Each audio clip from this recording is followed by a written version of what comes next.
Président Paulin Kwasi, docteur Paulin Kwasi, bonjour. Vous êtes président du comité scientifique du Salon des infrastructures d'Abidjan, 4e édition, qui aura lieu donc du 12 au 14 novembre 2024. Le thème choisi cette année, c'est technologie émergente et innovation dans l'industrie du BTP. Quel état des lieux faites-vous donc de l'industrie du BTP par rapport aux technologies émergentes et innovantes? Non, je voudrais déjà vous remercier pour l'opportunité que vous m'offrez de parler du Salon des infrastructures d'Abidjan. D'entrée de jeu, je voudrais commencer par remercier le président du GBTP, M.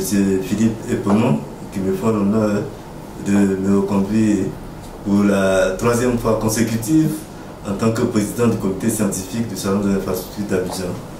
Nous venons, comme vous venez de le vivre, d'avoir la cérémonie de lancement officiel du Salon des infrastructures d'Abidjan. Et je voudrais dire que, comme vous le rappelez tantôt, le thème qu'on a retenu avec l'ensemble des entreprises du bâtiment et des travaux publics, c'est technologie émergente et innovation dans l'industrie du bâtiment et des travaux publics.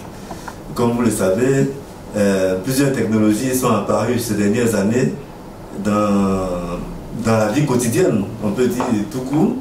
Mais comment est-ce que ces technologies impactent le secteur du bâtiment et des travaux publics?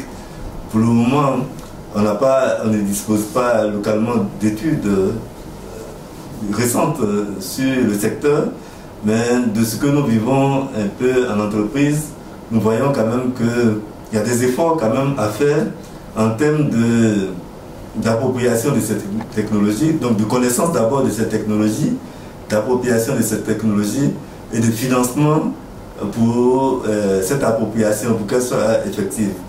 Donc, ce que je peux dire, c'est que ce sont des technologies qui sont des opportunités pour nous-mêmes, pays africains. Vous qui connaissez parfaitement donc, le secteur de BTP en Côte d'Ivoire, si on vous demandait de classer l'industrie sur une échelle de 100 en termes d'utilisation des technologies émergentes, que direz-vous sur une échelle de 100?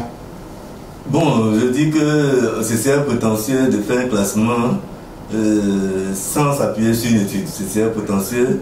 Donc je ne vais pas vraiment me hasarder à donner une note.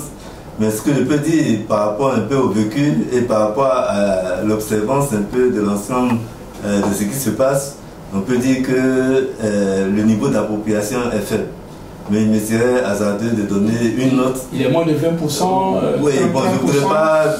Le niveau d'appropriation est faible. On va conclure en vous demandant, pour vous, c'est une question, pour relever donc ces défis, c'est une question d'hommes, de moyens ou d'infrastructures de base?